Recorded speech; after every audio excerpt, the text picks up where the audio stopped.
You're listening to the Jefferson Exchange. I'm Mike Green.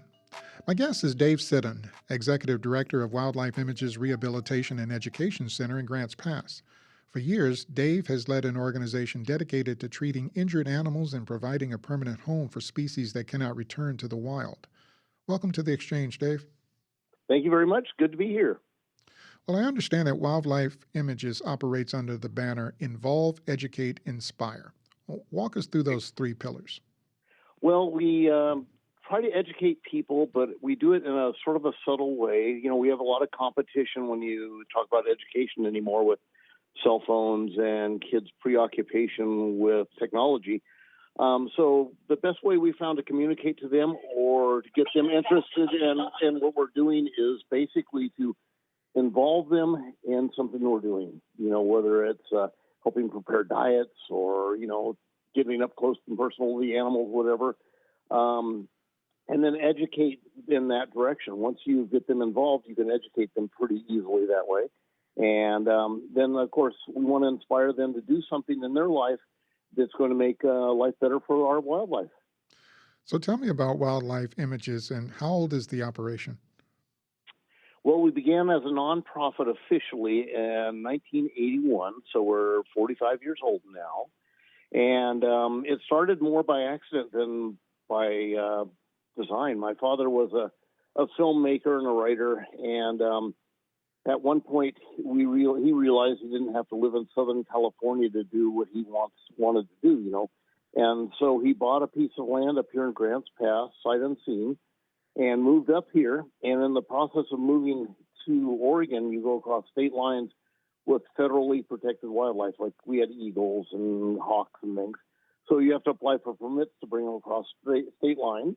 When he got to Grants Pass, all the officials wanted to come out and say, well, who's this guy with the eagles? Why is he here? So my dad was one of these bigger-than-life guys with 1,000 stories. They came out and met my father. Something clicked.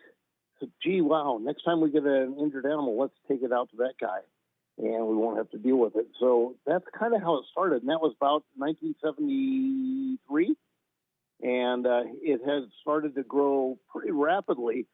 By 1981, it had become such an unwieldy beast, he decided to create a nonprofit so he could take donations to help defer all the costs, and that's where we began.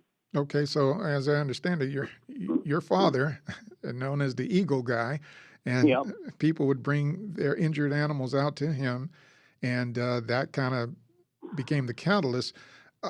People may not realize the sheer volume of the work that you do and how many animals you have and treat. Can you give us some sense of that?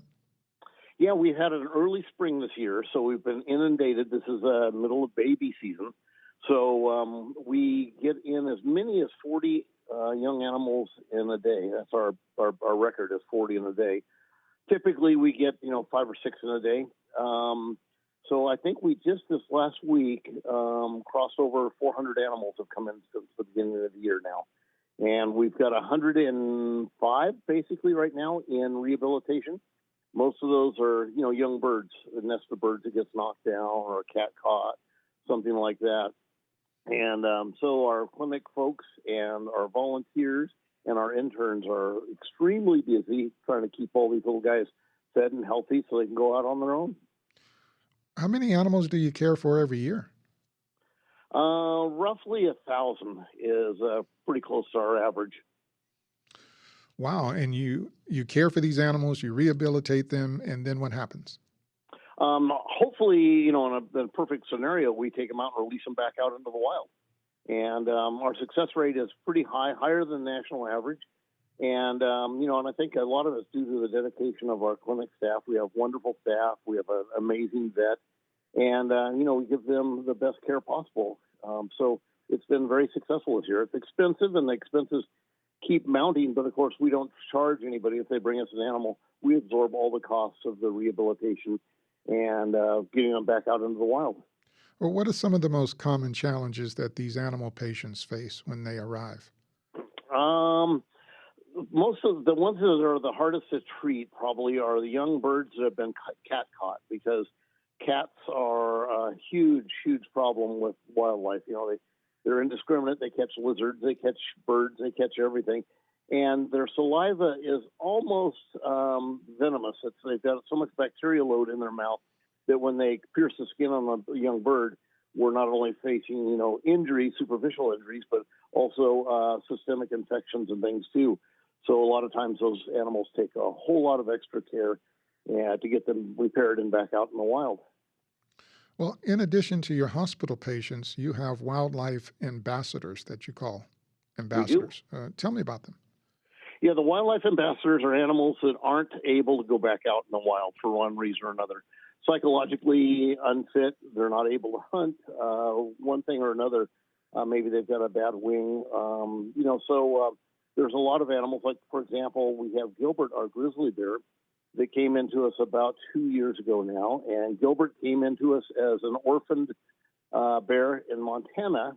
And he was a shed hunter, was out in the wild, and was surprised by a female bear coming out of the brush. So he didn't have bear spray and he shot her.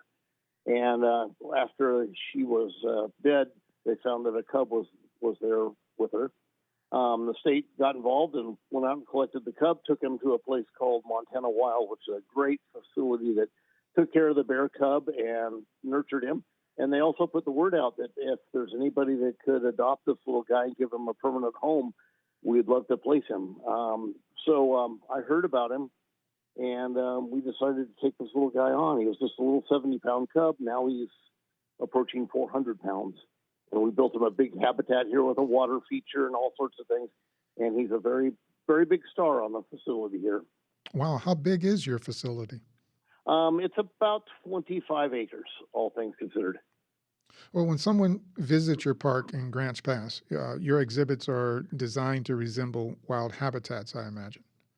Yeah, our dream is, and we haven't gotten there quite yet, but our dream is to create an environment where you can take a photograph of an animal and you'll swear he's out in the wild.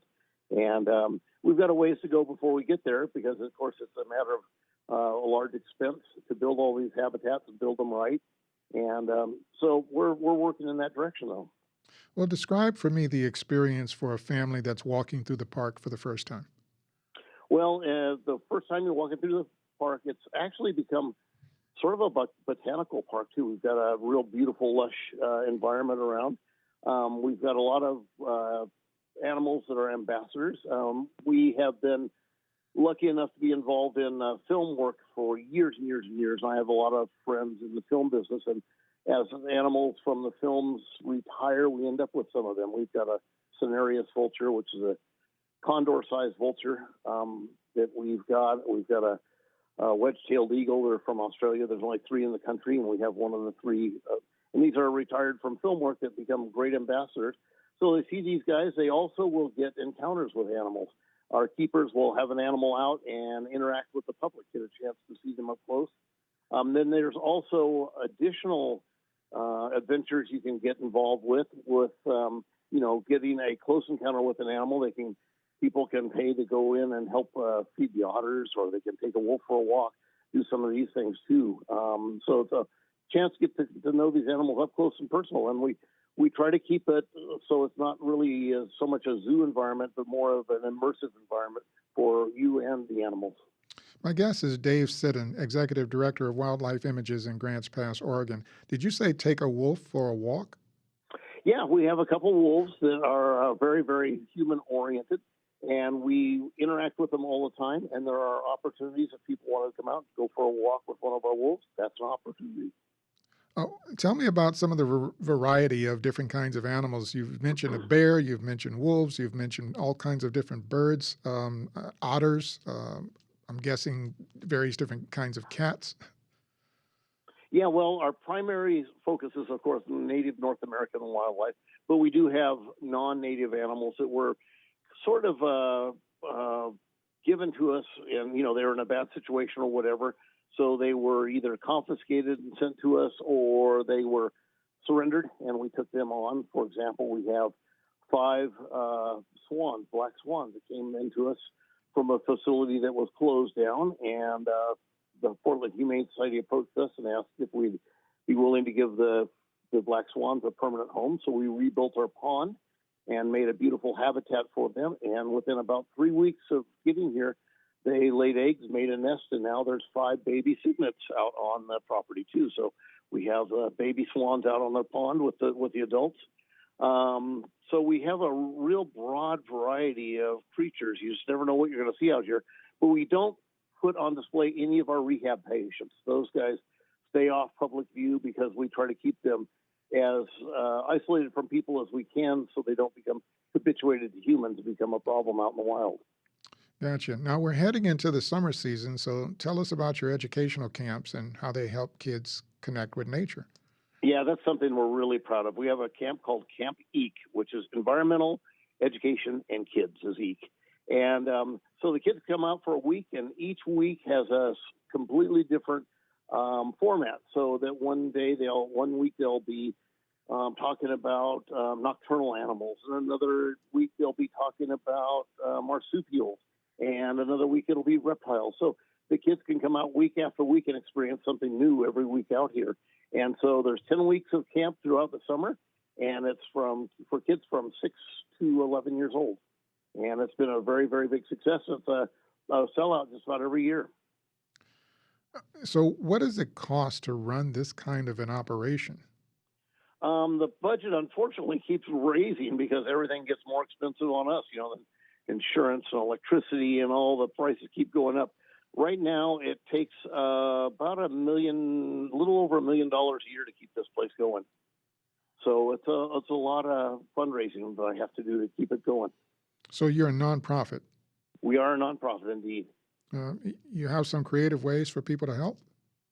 Well, yeah, anybody that wants to, include us in their estate planning, that saved our bacon a few times, and become a donor, or, if you have property you'd like to donate, if you'd like to get involved by just being a volunteer and helping out here, that can be a big help to us.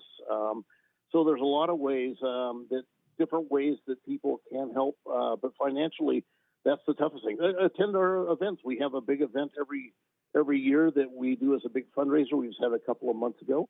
So we're always got something going on. Become a member. We have memberships here, and you can become a member of Wildlife Images. That helps a lot as well. So there's all kinds of ways. If you go onto our website, you'll find a lot of ways you can help. Okay, and what's your website? Our wildlifeimages.org is our website. Okay, so tell me about some of the critical items that your ambassadors need right now.